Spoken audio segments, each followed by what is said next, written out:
جنہوں نے اپنے دین کو تماشا اور کھیل بنا رکھا تھا اور دنیا کی زندگی نے ان کو دھوکے میں ڈال رکھا تھا، تو جس طرح یہ لوگ اپنے اس دن کے آنے کو بھولے ہوئے اور ہماری آیتوں سے منکر ہو رہے تھے، اسی طرح آج ہم بھی انہیں بھلا دیں گے۔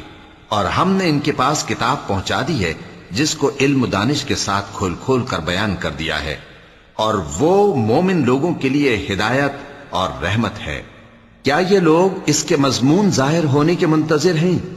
جس دن اس کا مضمون ظاہر ہو جائے گا تو جو لوگ اس کو پہلے سے بھولے ہوئے ہوں گے وہ بول اٹھیں گے کہ بے شک ہمارے پروردگار کے رسول حق لے کر آئے تھے، بھلا آج ہمارے کوئی سفارشی ہیں کہ ہماری سفارش کریں، یا ہم دنیا میں پھر لوٹا دیے جائیں کہ جو عمل بد ہم پہلے کرتے تھے وہ نہ کریں بلکہ ان کے سوا دوسرے عمل کریں۔ بے شک ان لوگوں نے اپنا نقصان کیا، اور جو کچھ یہ افترا کیا کرتے تھے ان سے سب جاتا رہا۔ کچھ شک نہیں کہ تمہارا پروردگار اللہ ہی ہے جس نے آسمانوں اور زمین کو 6 دن میں پیدا کیا، پھر عرش پر جلوہ افروز ہوا۔ وہی رات کو دن کا لباس پہناتا ہے کہ وہ اس کے پیچھے دوڑتا چلا آتا ہے، اور اسی نے سورج اور چاند اور ستاروں کو پیدا کیا، سب اس کے حکم کے مطابق کام میں لگے ہوئے ہیں۔ دیکھو سب مخلوق بھی اسی کی ہے اور حکم بھی اسی کا ہے۔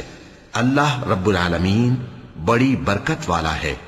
لوگوں اپنے پروردگار سے عاجزی سے اور چپکے چپکے دعائیں مانگا کرو، وہ حد سے بڑھنے والوں کو دوست نہیں رکھتا۔